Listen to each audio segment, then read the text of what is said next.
La plupart des gens qui n'ont pas l'argent ou qui n'ont pas assez d'argent parce qu'ils ont plus de défis que les riches. Mais en réalité, les riches ont de vrais défis.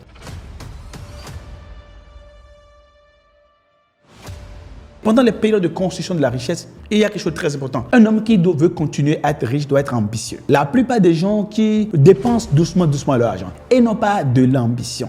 Qu'est-ce qui va se passer? Il y a deux cas. Premièrement,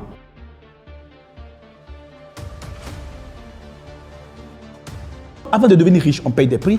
Et une fois qu'on est devenu riche, on paye des prix. Je reprends. Avant de devenir riche, on paye des prix. Et une fois qu'on est riche, on paye des prix. Et ceux qui ne veulent pas payer ces prix-là et qui se laissent distraire se retrouvent très rapidement sans fortune et sans capacité d'enrichissement et d'accumulation continue.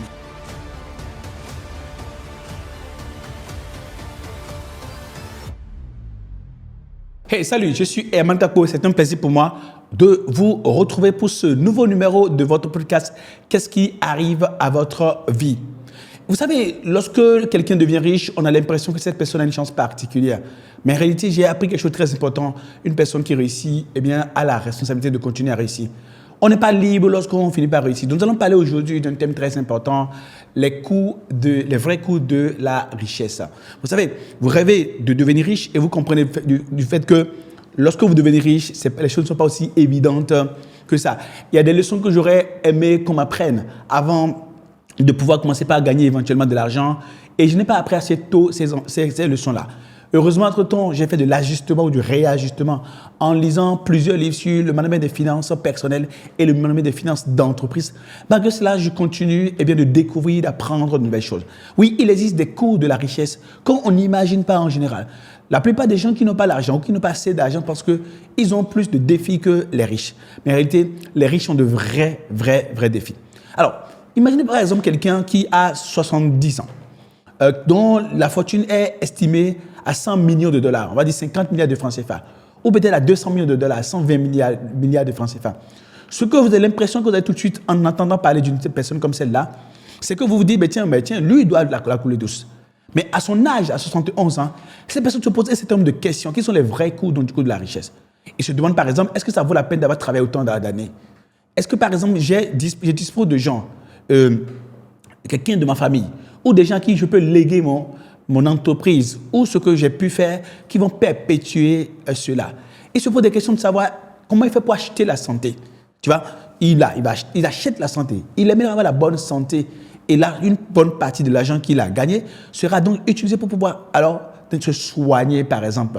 Donc, il se pose un certain nombre de questions et il a des poids. Ça, c'est pour quelqu'un qui, à 71 ans, a de la fortune concrète en espace sonnante et trébuchante, qui ne se pose plus de questions quant à comment décaisser, par exemple, 50 000 dollars, 30 millions de francs CFA, dépenser 50 millions de francs CFA pour pouvoir acheter une voiture, par exemple. Lui n'a plus ces défis-là. Mais il a d'autres défis qui sont les vrais coûts. Maintenant, prenez la construction de la richesse. En fait, la chose la plus importante, ce n'est pas le moment où vous avez constaté que vous avez atteint un plateau et que vous êtes riche et vous avez réfléchi à la succession et à ce qui va se passer après vous. Le vrai moment de vérité, c'est les périodes de construction de la richesse. Et pendant les périodes de construction de la richesse, il y a quelque chose de très important. Un homme qui veut continuer à être riche doit être ambitieux. La plupart des gens qui dépensent doucement leur argent et n'ont pas de l'ambition. Qu'est-ce qui va se passer? Il y a deux cas. Premièrement, étant donné que pour qu'un vélo pour avoir de la stabilité, il faut continuer à pédaler un vélo. N'est-ce pas? Quand tu es sur un vélo, pour avoir de la stabilité, il faut que tu continues à pédaler le vélo. Donc, si tu ne continues pas à investir, si tu ne continues pas à apprendre, si tu ne continues pas à analyser de nouvelles opportunités d'affaires, de nouvelles opportunités d'enrichissement, l'une des choses qui va arriver souvent, c'est qu'en fait, ton vélo va s'arrêter. Ça, c'est la première des choses. La deuxième des choses importantes, pendant que tu es en train de construire la richesse est assurée, ce que tu vas avoir la continuité dans la construction de la richesse, c'est que tu dois t'adapter aux réalités nouvelles. Et l'adaptation aux réalités nouvelles, c'est quelque chose qui nécessite de l'humilité. Et donc, quelqu'un qui est riche et qui n'a pas cette humilité-là, sa richesse va s'estomper. OK. Ça, ce sont les coûts que tu vois. L'effort constant que tu dois faire pour pouvoir maintenir ton niveau de richesse. Bien évidemment, il y a le fait que ta richesse peut se dégrader rapidement si le taux d'inflation dans ton pays, par exemple, est très élevé.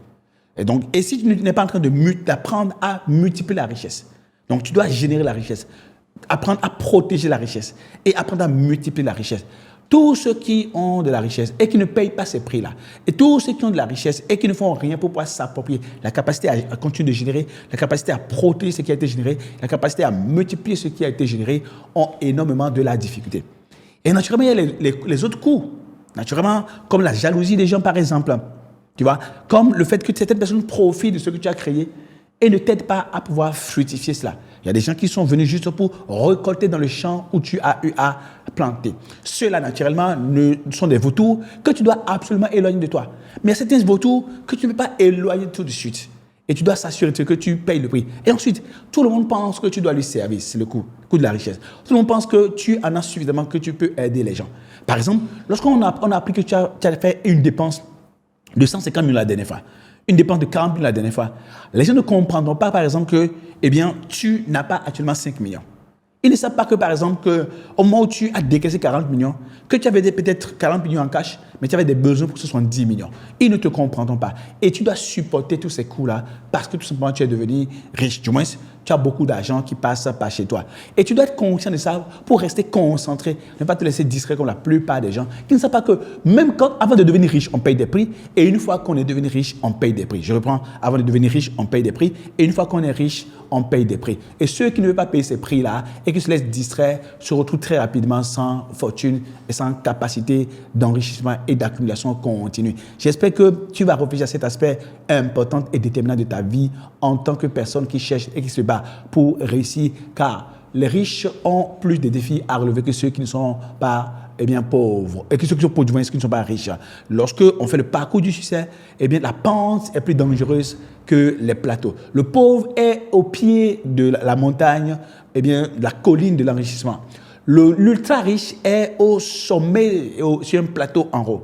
C'est nous qui faisons des efforts actuellement pour pouvoir le devenir, c'est nous qui avons plus de travail à faire. Et c'est qu'on doit avoir constamment en conscience qu'on paye des prix avant de devenir riche et on paye des prix pour continuer à être riche. Il ne faut surtout pas se laisser distraire. C'est ce avec quoi je vais te laisser comme leçon. Ne te laisse pas distraire. Il existe des leçons, des règles à appliquer à toutes les étapes de ton succès personnel et professionnel. Si tu as aimé ce que nous venons de partager ici, partage avec d'autres personnes qui ont besoin de se concentrer pour pouvoir continuer à structurer leur richesse. Et puis, on va se retrouver très vite pour un nouveau numéro de ton podcast. Qu'est-ce qui arrive à votre vie? Ciao.